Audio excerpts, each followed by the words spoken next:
This empire built massive stone cities without mortar. Its walls stood taller than most medieval kingdoms. It controlled gold and long-distance trade across Africa. But one question remains: what happened to Great Zimbabwe? Let's find out. Great Zimbabwe stands as one of Africa's most extraordinary and enigmatic ancient civilizations. Flourishing between the 11th and 15th centuries, it dominated the southeastern plateau of modern-day Zimbabwe, stretching across rolling hills, fertile valleys, and rocky outcrops. Its name, Zimbabwe, meaning stone houses, reflects the awe-inspiring stone architecture that still stands today, centuries after the kingdom's decline. Unlike many civilizations whose traces have faded, Great Zimbabwe leaves behind monumental walls, towers, and enclosures that testify to the ingenuity, skill, and vision of its builders. The origins of Great Zimbabwe trace back to the migration and settlement patterns of Bantu-speaking peoples who moved southward across the African continent. These early settlers brought with them advanced agricultural techniques, knowledge of ironworking, and social structures that allowed communities to thrive in new environments. As these communities settled along the Shashi and Zambezi rivers, they began to form organized political structures. By the 11th century, a centralized kingdom emerged, ruled by powerful kings whose authority rested on control of trade, military strength, and religious legitimacy. Archaeological evidence suggests that these rulers were astute administrators who coordinated labor for monumental construction projects and regulated economic activity across the region. Great Zimbabwe's architecture is perhaps its most celebrated feature. Built entirely from massive granite blocks without mortar, the structures display remarkable precision. The walls, some towering over 5 meters high, curve gracefully along the contours of the landscape, demonstrating an understanding of engineering and aesthetics rarely seen in contemporary civilizations. The Great Enclosure is the largest stone structure in the city. It stands as clear proof of the kingdom's organizational brilliance. In some places, its walls rise over 5 meters high. They curve smoothly along the natural shape of the hill. Tall conical towers interrupt these walls at key points. Their precise shapes show a strong understanding of balance and geometry. The builders used no mortar, yet the stones fit together with remarkable precision. Because of this, the structures have survived for centuries. Narrow passages wind through the enclosure. These passages form spaces used for daily life and ceremonies. Some sections likely housed members of the royal family. Others were reserved for trusted advisors or sacred rituals. Beyond the Great Enclosure, smaller stone walls spread across the hills. Terraces divide the land into clear zones. These areas separated homes, markets, and ritual spaces. The city's layout shows careful planning. Ordinary citizens lived on lower slopes. These areas were closer to farms and water sources. Elite residences and ceremonial grounds sat higher up. Streets and pathways were carefully arranged. They guided movement and maintained order. One can imagine the daily activity along these paths. Artisans carried tools and goods, traders moved between markets. Servants prepared spaces for rituals and gatherings. Ceremonial life was woven into the city's design. Open spaces and enclosures served as gathering grounds. These areas were likely used for festivals and religious events. Offerings to ancestors may have taken place here. The Zimbabwe birds, carved from soapstone, decorated many of these sites. Often placed on pillars, they symbolized spiritual authority. Many believe they represented ancestral spirits. These spirits were thought to protect the kingdom. The walls were not only practical, they carried deep symbolic meaning. Every curve and tower reflected royal power. The stone structures projected stability and control. Citizens saw the strength of their rulers daily. Visitors and traders were likely impressed by the city's scale and order. The walls also offered protection. Elevated points allowed early detection of visitors or threats. Even the building materials tell a story. Granite was quarried from nearby hills. Each stone was carefully shaped and transported. The precision of placement shows advanced construction knowledge. It also reflects strong labor organization. Workers likely lived nearby in temporary camps. Stones may have been passed along human chains. Teams probably worked in shifts to complete the massive walls. This level of coordination reveals more than skill. It shows effective governance. Leaders had to manage labor, resources, and logistics. Such control required strong authority and planning. When compared to other African kingdoms of the time, Great Zimbabwe stands apart. Smaller stone enclosures existed elsewhere. None matched this scale or complexity. The city's design balanced people and environment. Function, beauty, and symbolism were combined in every stone. Economically, Great Zimbabwe stood as a powerful hub of trade. The kingdom played a key role in regional commerce. It was also deeply connected to international trade networks. Nearby gold-producing regions fueled its rise. Control over these resources made the kingdom extremely wealthy. Great Zimbabwe became a central link in a vast trade system. This network stretched across southern Africa and reached the Swahili Coast. Merchants traveled from the interior with valuable goods.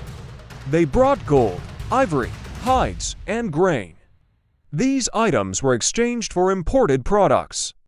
Beads, fine cloth, porcelain, and glassware arrived from distant lands. Traders came from Arabia, India, and even China. Each exchange added to the kingdom's prosperity. This constant movement of goods transformed the city. Markets bustled with daily activity. Artisans worked with metal, clay, and stone. Laborers transported goods and maintained infrastructure. Wealth flowed into the city and strength and royal authority. Great Zimbabwe grew into a thriving urban center. Trade carried more than material wealth. Ideas moved along the same routes. Beliefs, customs, and technologies traveled with merchants. These exchanges enriched local culture. New styles and techniques blended with indigenous traditions. The kingdom became culturally dynamic and innovative. Archaeological discoveries confirm this influence. Thousands of imported artifacts have been uncovered. These include ceramic vessels and decorative beads. Each item tells a story of long-distance connections. They reveal how far Great Zimbabwe's reach extended. Such extensive trade networks supported long-term stability. Economic strength fueled cultural growth. Together, they established Great Zimbabwe as a dominant power. It became one of the most influential kingdoms in southern Africa. The social structure of Great Zimbabwe was clearly defined. Society was highly stratified. At the top stood the ruling elite. Their wealth and power were easy to see. They lived in large stone residences. They also presided over elaborate public ceremonies. These displays reinforced their elevated status. Below the elite were skilled artisans. Farmers and traders formed another important group. Together, they sustained the economy. They also maintained the city's daily operations. Roads, markets, and buildings depended on their labor. Their work kept the city functioning. At the center of power stood the king. He was known as the Mwini. The Mwini held political authority. He also held religious authority. His rule was not based on force alone. It was reinforced through rituals and sacred traditions. Symbolic architecture strengthened his position. Control over wealth allowed him to reward loyalty. This system bound the people to the throne. Religion shaped every aspect of life. Sacred spaces were woven into the city's layout. Ceremonial areas sat alongside residential and political zones. Worship was not separated from daily life. It was deeply integrated into governance and culture. Soapstone carvings played a vital role. The most famous were the Zimbabwe Birds. These figures decorated walls and stone structures. They symbolized spiritual power. They also served as emblems of the kingdom's identity. The birds were often carved perched on pillars or rocks. Many scholars believe they represented ancestral spirits, others see them as divine protectors. In either case, they reinforce the link between leadership and the spiritual world. Spiritual beliefs supported political control. The king's authority was seen as divinely sanctioned. Obedience was both a civic duty and a spiritual obligation. This connection strengthened unity across the kingdom. Military organization further reinforced power. Great Zimbabwe maintained a standing army. Soldiers protected vital trade routes. They enforced the king's authority across the region. They also defended the kingdom from rival groups. The massive stone walls played multiple roles. They acted as defensive structures. They also projected strength and dominance. Towers and elevated points discouraged invaders. At the same time, they reminded citizens of royal power. Together, military force and architecture maintained order. They ensured stability within the kingdom and security beyond its borders. By the 15th century, Great Zimbabwe entered a slow decline. The fall was gradual, not sudden. Scholars suggest several contributing causes. Population growth placed heavy pressure on the land. Environmental damage reduced agricultural output. Local resources became harder to sustain. Trade routes also began to shift, weakening economic power. As wealth declined, people slowly moved away. Over time, the once bustling city was largely abandoned. Yet the story did not end with decline. The legacy of Great Zimbabwe endured. Massive stone structures remained standing. These ruins testified to remarkable ingenuity. They revealed advanced planning and organization. Centuries later, European explorers encountered the site. They were astonished by its scale and precision. Many wrongly assumed foreign builders were responsible. They could not imagine such mastery originating in Africa. Today, Great Zimbabwe is recognized globally. It stands as a UNESCO World Heritage Site. The preserved ruins symbolize African achievement. They represent resilience and innovation. The stones tell a story that cannot be erased. From its towering architecture to its far-reaching trade networks, the civilization reached extraordinary heights. Its society was organized and complex. Its culture was rich and influential. Great Zimbabwe proves that African civilizations matched global powers in sophistication. Its story reflects ambition and creativity. It speaks of resilience in the face of change. The ruins continue to inspire curiosity and admiration. They demand respect for ancestral achievement. Great Zimbabwe is more than a historical site. It is a powerful symbol of Africa's enduring legacy. A civilization that rose, flourished, and left lasting lessons in innovation, governance, and cultural brilliance. Great Zimbabwe stones still stand, even after centuries of silence. They remind us that Africa's history is deeper, richer, and more powerful than we were ever taught.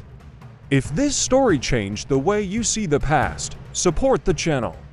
Like the video so more people can discover these forgotten empires. Share it with someone who still believes Africa had no great civilizations. And subscribe to Forgotten Empires because many powerful stories are still waiting to be told.